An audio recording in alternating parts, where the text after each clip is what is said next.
Hello everybody, how is it going? It is your pal, Sal here. Welcome back to my channel and welcome to our first brand new video of 2022. First new video and first brand new discography journey. Hi guys, it is so great to be back. As many of you know, I kind of took a little hiatus, if you will, for the middle to end of December, you know, with Christmas and New Year's and everything. I'm sure everybody knows I had too much on my plate and I was like, you know what? It's time for a little break, and then I was on a little vacay and now I'm back to begin a brand new journey. One that I'm excited to begin, one that I'm excited starts the way it's about to start today. I feel like from the title and from what you guys are probably seeing on the watch page, you're like, what the F is this album? So just without further to introduce everybody and everything today, to this whole month, the month of January, we will be doing the complete discography, listening to the complete discography of Miss Jessica Simpson. This is something that has been suggested and teased since I've started this channel, especially when I did Christina. A lot of people were saying you should do Jessica Simpson's discography, and from what I think I remember looking up, nobody has done that yet here on YouTube. Her discography is a little smaller. Her what's the word I'm looking for? Her footprint on history of pop music is not as big as, you know, Britney's or Christina's, but I thought it would be fun. I thought it'd be interesting. She's a woman who's gone through a lot. I'm actually in the process of doing all of this. I'm going to be reading her memoir, Open Book, which I do have a copy of the audiobook from Libby, which is a library service thing, and I did order a copy of the book from the library. So there's all that. So today we are listening to the Zero studio album. So today we're not actually officially beginning with her debut album, which is Sweet Kisses, which will be covered tomorrow, so stay tuned for that. But basically, before Miss Simpson signed to Columbia Records, she recorded an album in 1994 at the age of 14, and it was, I'm going to read this for you exactly as it should be said. So basically in 1994, Miss Jessica Simpson recorded a gospel album. The record company which was supposed to release it had financial issues and closed down, so the Simpsons pressed the CD on their own, with their own money, and sold it from their car. This I find really interesting, because I thought about skipping this album because, you know, it's a little too Jesus-y for me. But, you know, who would I be if I didn't do? I mean, we did do Katie Hudson on this channel. We did Shakira's weird first two albums, so I figured it only feels right. But whereas with those, I do consider those part of their discography, because they were officially released. Like even for Miss Katie Hudson, it was barely released, but it was released. It's similar to this with Jessica's first album, which is called Jessica, that it never got officially released, for everybody to buy. The only way you were getting this album is if you happened upon Jessica Simpson's family's car and they would sell it to you. I wonder how much they sold it for. I'd pay $10. I think $10 is a good price, but then again, they pressed it themselves, so it was probably expensive. So without further ado, I couldn't be more excited. Again, this is a Jesus album, so if you are not one for Jesus, I recommend tuning out.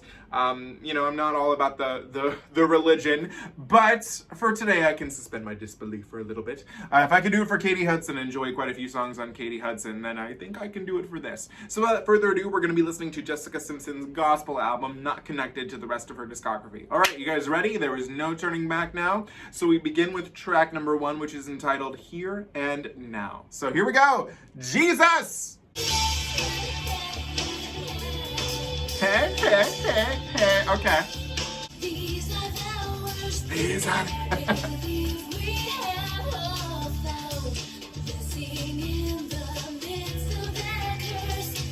I like the production.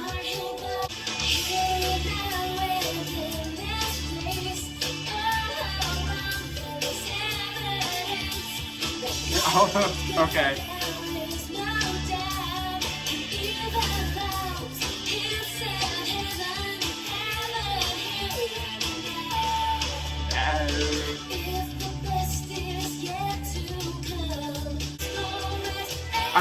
I like the production of this, actually.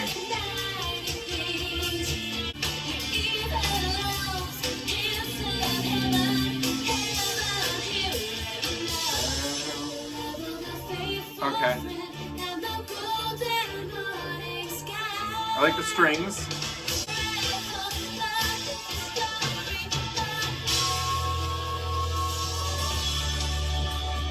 That could have been mixed a little better.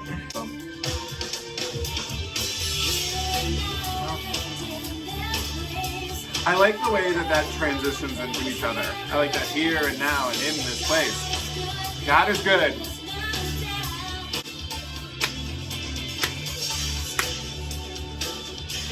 God is good. God is good.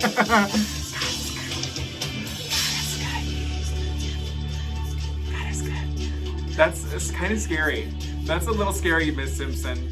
Okay, before I actually get started with my thoughts on Here and Now, I want to say something I forgot to mention in the beginning because I'm a silly, silly dum-dum. This album, as I said, it was only released exclusively out of Jessica Simpson's parents' car. So obviously I'm not listening to this on streaming or anything like that. It is a very rare CD to find, again, much like the Shakira albums and the Katie Hudson album.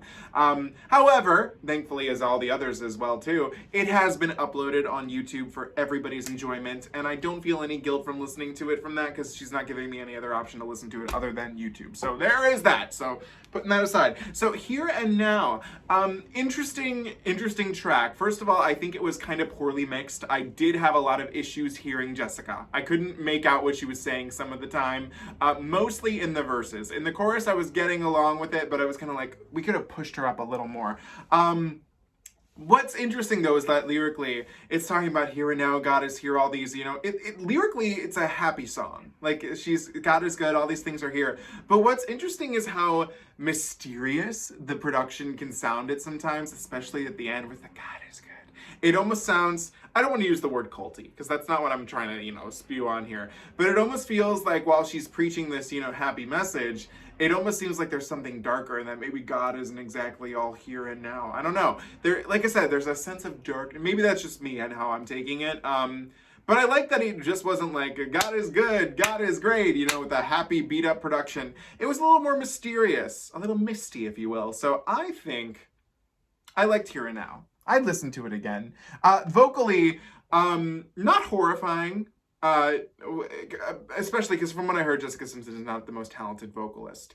But it was adequate. I thought it was fine. I mean, I think you can hear that, especially because it's almost like hearing young Britney, and you're like, oh wow, we could have had a much different Britney if the studio hadn't pushed her in such a different direction. This felt real. It felt nice. I thought it was fine. There was one note where I was like, but if it was mixed a little better, I think it would do her a couple more favors. Track number 2, Tell the World About You. How sweet.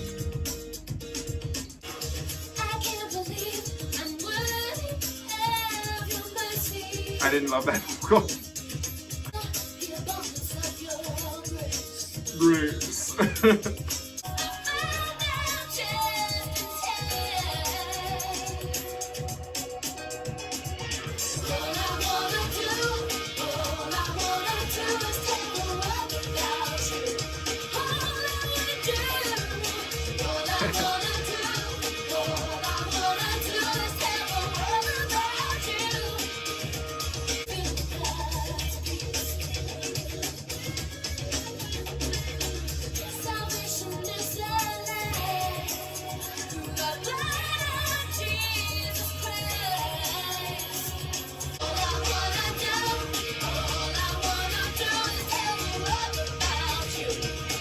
All I wanna do is tell the world I wanna do. All I wanna do is tell the world about you. Okay, that was Tell the World About You. All I want all I want to do is tell the world about you. This one was exactly everything that Here and Now wasn't. It was what I thought. It's basically, if Here and Now had the different production, these lyrics and the production matched each other. It's a celebration of wanting to tell the world about how much she loves Jesus. Which, you know, I'm happy for Miss Jessica in that it had some fun production, but if there was something where she was like, and you almost could like, especially made me think, you know, with Katie Hudson, there's a few songs in there that you can kind of take the Jesus-y context out. This one you almost could, but then there's a lyric in there where she's like, the blood of Jesus Christ, and you're like, oh, well, in the end, not as easy to do. This felt like something you'd sing with your Sunday school children. That is for sure. But for Sal, that might be a skip in future listens. Track number 3, Leave It to Me. We love a rhyme. This sounds very happy. I like it. I like this.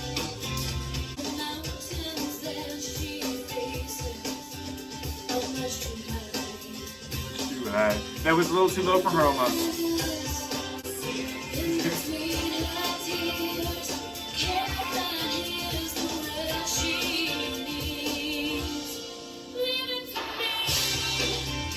That's pretty.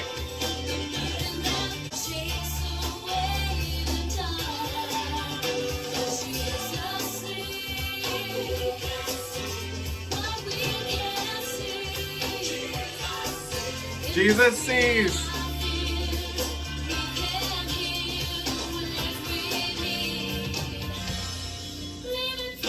Leave it to me.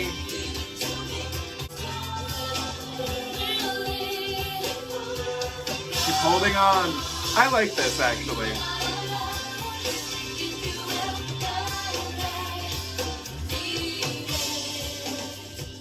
This I like actually. I really like this one. This one I liked. Again, it's still heavy in its Jesus metaphor, but you can really kind of take this one. This is definitely this album's Search Me, which is, it reminds me, Search Me is a song from Katie Hudson. We're gonna bring that up quite a few more times probably in this video. But it reminded me of that, where I was able to take it in my own context. It sounds like she's almost talking to a friend. You know, she's like, hey, if you're feeling sad, you're feeling lonely, leave it to me and I'll take care of you. Again, it's about Jesus, but music can be, if you can interpret it in different ways. And I like that. She sounded really pretty on this song. The guitar was so breezy. I liked this one a lot. It's probably my favorite track I've heard so far. I thought it was really sweet. I did. I actually really like this one.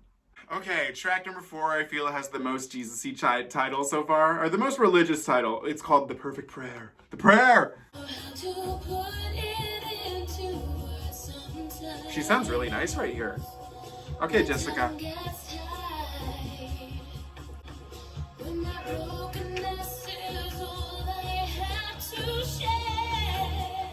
She sounds really nice here.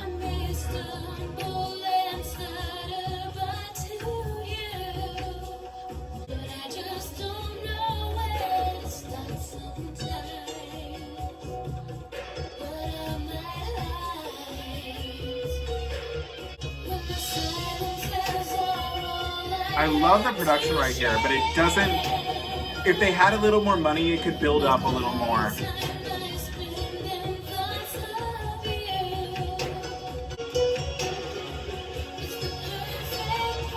the perfect prayer.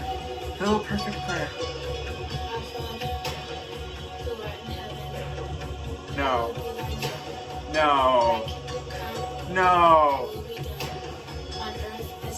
No.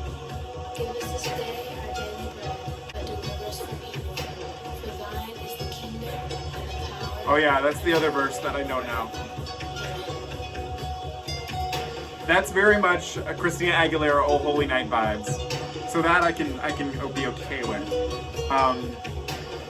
Okay, so you know, I've come to realize that my envisionment for retooling this song really involves taking all the Jesus out of it, which I guess goes for everything on here. But with this one, this song is so close to being actually a really, really good song. The production starts off really nice, but unfortunately when it goes in the chorus, it sounds like there isn't as much money in the chorus as there is in the verses in terms of the sound.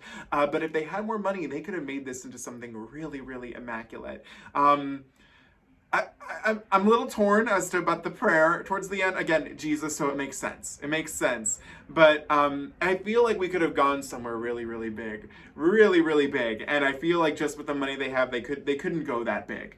But the prayer vibe at the end is, again, very Christina Aguilera, "Oh Holy Night," My Kind of Christmas album realness there. So, you know, I hope one day The Perfect Prayer can see a little bit of retooling. I'm not gonna lie. But it felt like a very fun demo to listen to. I have to say that. So that was The Perfect Prayer. Track number 5, Part of the Plan.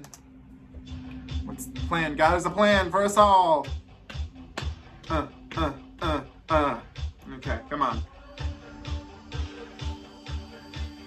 Okay.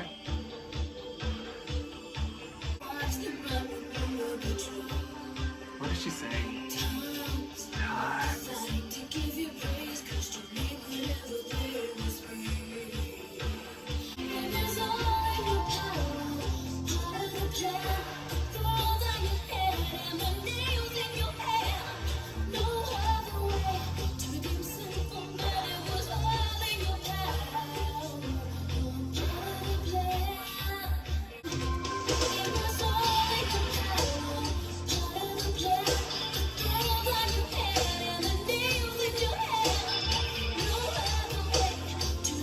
At least the second time they do the chorus, there's a little more punch right here, but it's not great.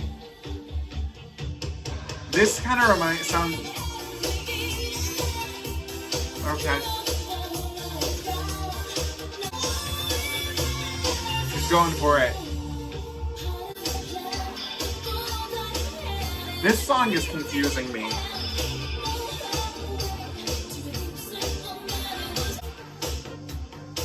This is like what's weird. I'm like, why are we like...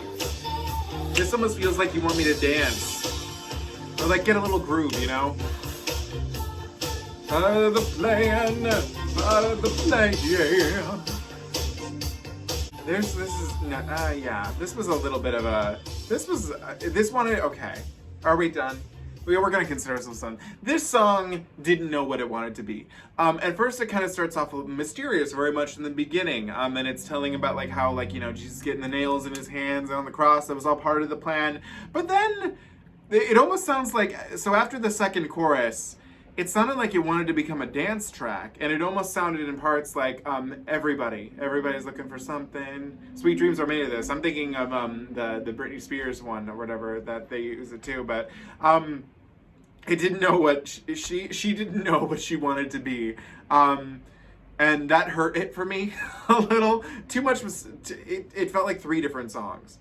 And one of them is probably good. I think the first one is probably the best idea of it all, but part of the plan didn't have a plan. That's really what it comes down to. Track number 6, we're officially halfway through this album, Feed the Fire. Okay, now we're dancing. Dancing for Jesus.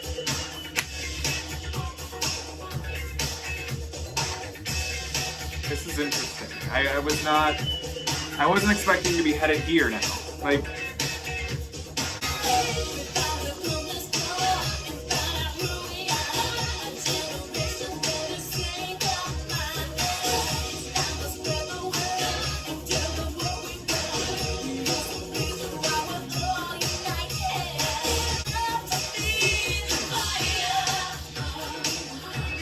oh.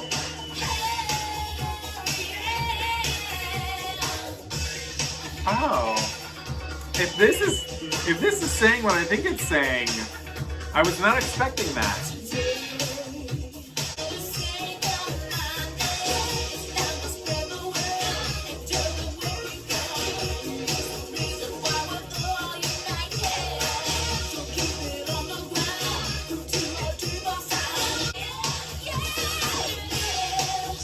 I'm so confused.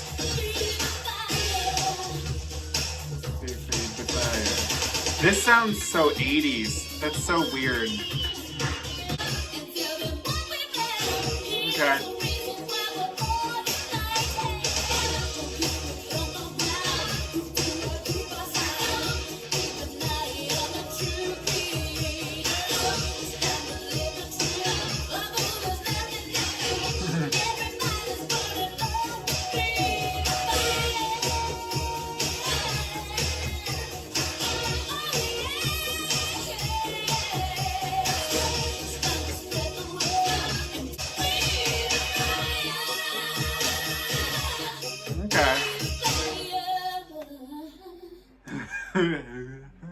Okay, that was Feed the Fire. And at first I was a little confused.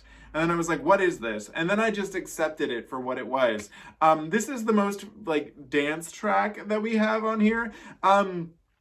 Some of the sayings were confusing me because when I hear Feed the Fire, since we're talking Jesus here, when you think fire, you think hell and the devil. And I'm like, why? At first I thought she was saying, you know, everybody's feeding the fire all the way down to hell.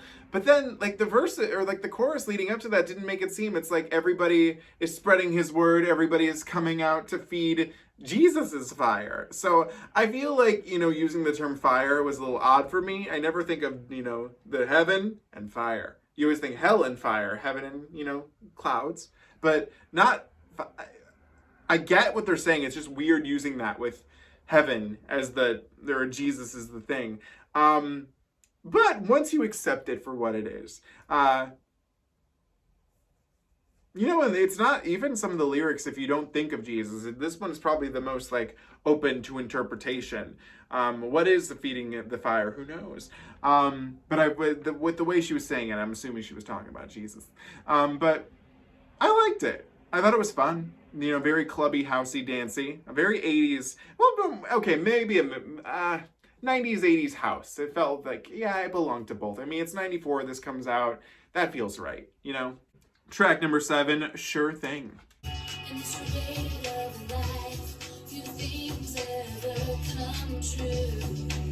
Okay.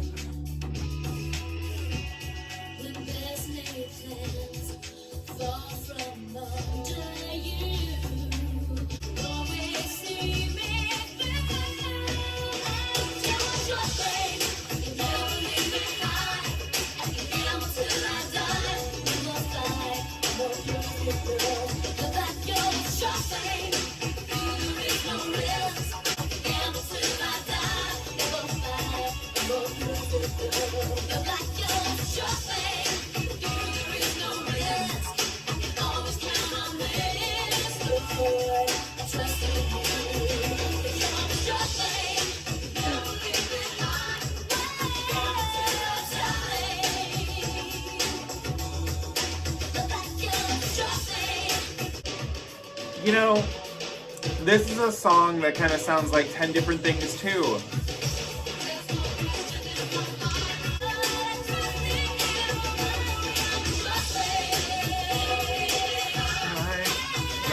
Okay, you know, this is another one that definitely grew on me, but before I say anything, I need to hear the beginning again. This beginning, I guess, you know, I guess it makes more sense upon the second time hearing most of that.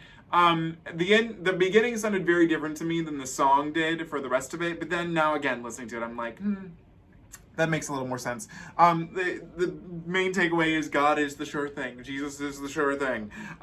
You're the sure thing. Now, na na na na na na na na na. You know, it's interesting because we've gone from very like house 80s, 90s to like this very more hip hop type sound here. A sure thing. Na, na. I actually get, you know, if they wanted to, this is another one that could have done really well had they taken the Jesusness out of it and, you know, put it for something on the... Yeah. You know, I did enjoy Sure Thing. You're the sure thing. Na-na-na-na-na-na. Na-na-na-na-na. You know what? I like that. I think that might... You know, hey. You know, that might actually be my second favorite so far. It's nice. You know, hang on. I'm going to have to probably listen to this one a few more times, but I did like it now that I'm thinking about it. Track number 8, Don't Pull Away. Okay, we're getting something softer. This is 90s right here. Okay. A 90s power ballad. Oh, here we go.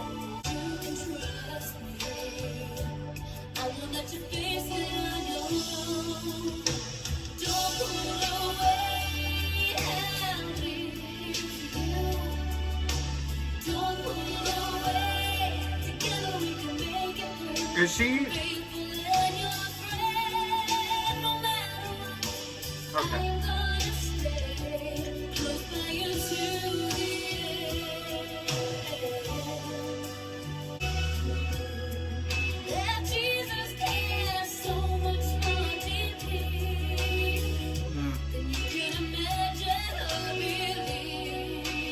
Interesting.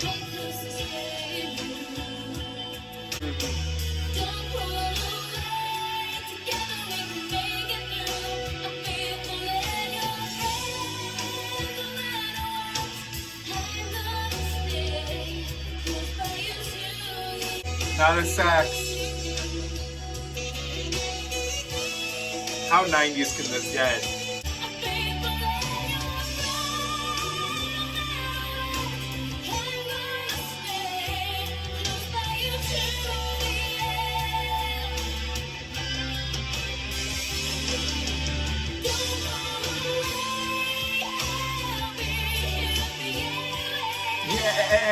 Yes.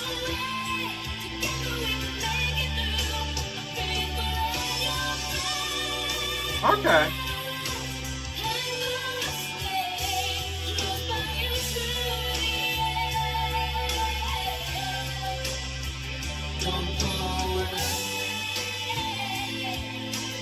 okay.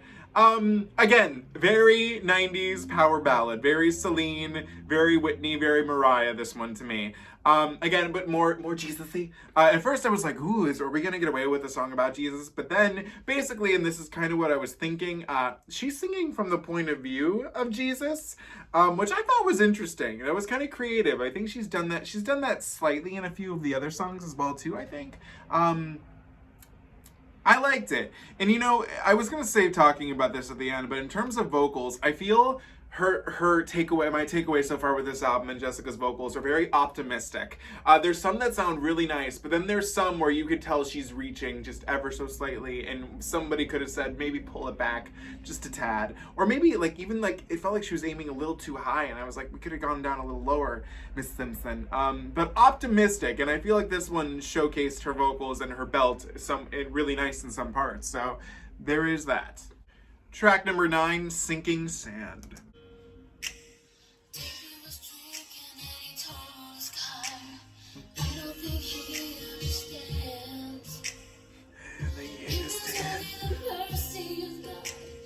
Gave him another chance. Jenny's in trouble with nowhere to turn. Oh no, not Jenny. She's carrying a mirror that she doesn't want. She's not up for myself to a friend who's going down. That's right. How can you not? And the sinking sand. Whoa.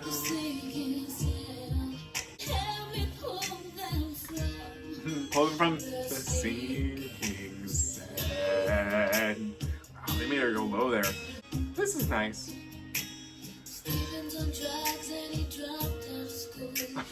Poor Steven. Oh my god.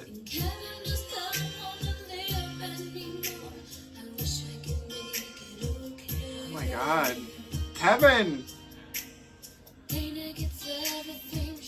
Not her talking about my mother, Dana. Ah.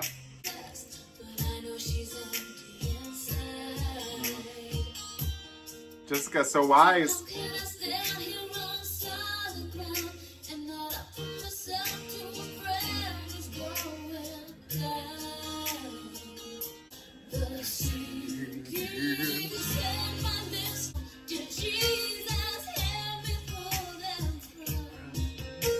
Come on, sinking.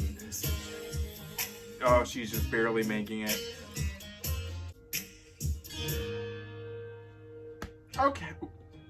I was not expecting that. Okay, that was Sinking Sand. And what I liked about this song is that it's just Jessica name dropping a bunch of people, telling us what's wrong with them and how she wants to help them. And I love that. I think that's a beautiful lyric and the way to go about it. The one thing I did dislike is that because she has Jesus, she's the reason why she can deal with her problems, but because her other friends don't have Jesus, that's why they're sinking. And that's not completely the reason that she's saying, but to me, I'm like, ooh, Jessica. I'm like, Jesus isn't, I don't know. You know, that I'm like, I didn't love that lyric per se. But I appreciate the sentiment of this song.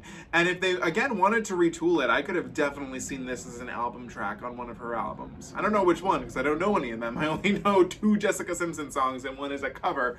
But I wouldn't be mad to hear this retooled as an album track. I can't lie there. Track number 10, the final track, If We Believe in Love. Okay, this feels very 80s to me. And now it's 90s. Okay. It kind of reminds me of The Star by Mariah Carey. I love that. We can work it out.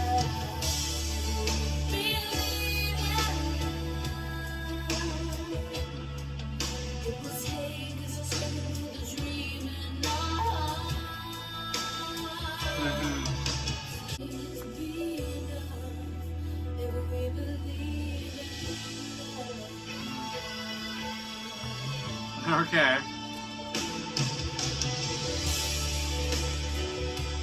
So we can change the world. Believe in love.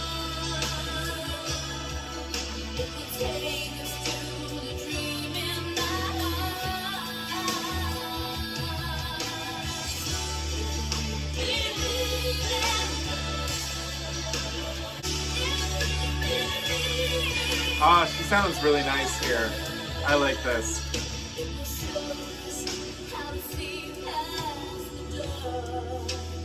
I didn't mind that. You know, I think this is the only song we've gotten on here that really didn't say anything about Jesus. Like, I feel like this is the one you could take it as it is and slap it on an album and no one would be like, oh, that's from a gospel album. It's basically just saying if we believe in love, there are so many things that we can accomplish, which is a time-old, you know, tale as old as time sentiment, but nice nonetheless. And she sounds really, really nice here, actually. She was really she was feeling this one, but not feeling it to where she was reaching a little too much. It was just perfect. I liked that. That was a nice way to end the album. So, not bad. Okay, we have just finished Jessica Simpson's non-first studio album entitled Jessica, the Gospel Album. I feel like if they ever re-release this, they should just call it that, the Gospel Album. You know, it's really funny for me to think that I started last year with listening to a gospel album from Katy Perry, and now here I am, a year later, listening to a gospel album by Jessica Simpson to start off the year. You know, I didn't dislike it. I think that it definitely believe me, it doesn't sound too demo-y in most of the album. There is the one song where I was like, ooh, a little too demo-y, part of the plan, again, didn't have a plan. But, you know, it felt interesting. Like, I imagine my surprise, you know, I go somewhere and out of somebody's car, I buy this CD of Jessica. I had a nice time listening to it. I don't think it's something I'm gonna flock back to a lot. I'm sure if I ever, you know, put Jessica Simpson on shuffle on my iPod, or not my iPod, my iPhone that I'm filming on, if one of these pop up, I'll be like, oh yeah, that's you. I think my favorite track I heard out of here is easily Leave It to Me. I think that was really pretty. Again, you know, out of 10 tracks, I only really didn't like 2. And those 2 I didn't like were Tell the World About You, that was a little too Sunday school for me, and Part of the Plan, because that one was just all over the place. But, I mean, there's a lot of interesting things here. Like, Here and Now, again, happy but mysterious production. The Perfect Prayer, I mean... that one's more of a gag for me because in my mind, I see a different song. But what it actually is with the Our Father who art in heaven, her Christina Aguilera moment. I like that. You know, it's funny. Feed the Fire was, you know, and then Sure Thing again, you know, that's one I could definitely have seen if they had retooled it. I think it could have been a hit. I don't know if that's just me reaching, but I could have seen it. Yeah, you know, I mean, it's a gospel album. It's not meant for me. It's not for me, and that's okay. That's fine. That's life. But I heard a few songs, and, you know, it was interesting to start the journey off here, especially with what I'm hearing in her voice around here. I'm hearing a singer who's actually very, very nice. She still needs a lot of work to train her voice. When she is good, she's really good. Like when she's just being a regular singer, I think those are my favorite parts in the album. Where she's reaching a little too much, you know, or like even some of the low notes, I was like, that's a little too low for Miss Jessica right now. Were the odd parts, but they're not too drastic because they do sound decently polished. But I'll be interested to see where we head here. I mean, again, the only song I really truly know is A Little Bit. So we're in a different ball game at that stage of her career. So there's that. But all in all, I had a nice time listening to this. It was interesting to begin my journey listening to Jessica's gospel album. Again, not a lot of people have done that. So yeah, I think that's where I'm gonna leave it. You know, if I was to rate this, you know, in terms of like a regular album, I think I'd give it a 5 out of 10. It's hard to say because, you know, I mean, we did like a decent amount. It's not for me at the end of the day. I think that's what's going to halter it for me, is that it's not going to be something I flock to a lot. But regardless, have you listened to, I think that's the most important thing to say, have you listened to Jessica Simpson's gospel album, Jessica? If you have, kudos to you. And if you have, or if you haven't yet and watched this video and are like, maybe I should go listen to this in full, go on YouTube. I forget who uploaded it. You know, while I'm here, I got the time. I'll say who uploaded this to YouTube because they are a godsend, because this should easily not be, you know, forgotten. Well, it should be accessible. I believe in that. Everything should always be accessible, whether it be music, movie, anything like that. The person that uploaded this, there's, oh wait, no, that's just Philip Janelle. Thank you. Thank you for your service. Thank you for that. So again, what did you guys think of this? Let me know in the comments below. As always, do not forget to comment, like, share, and subscribe. You can follow me on Instagram at Salvador J. Rocha, Twitter at Sal Says Stuff, and TikTok at SalRocha1. And I'll see you guys tomorrow when we tackle Sweet Kisses, which is where this journey truly begins. Thank you so much for watching. Have a great day. If I could end on a pun, tell the world about, I mean, there's a song called Tell the World About You. Tell the world about this video. Have people come and see it. Come see your pal Sal here. So that's where I'm going to leave it. Thank you guys so much. Have a great day, great night, whatever time it is. I love you guys. Thank you so much for watching. Bye.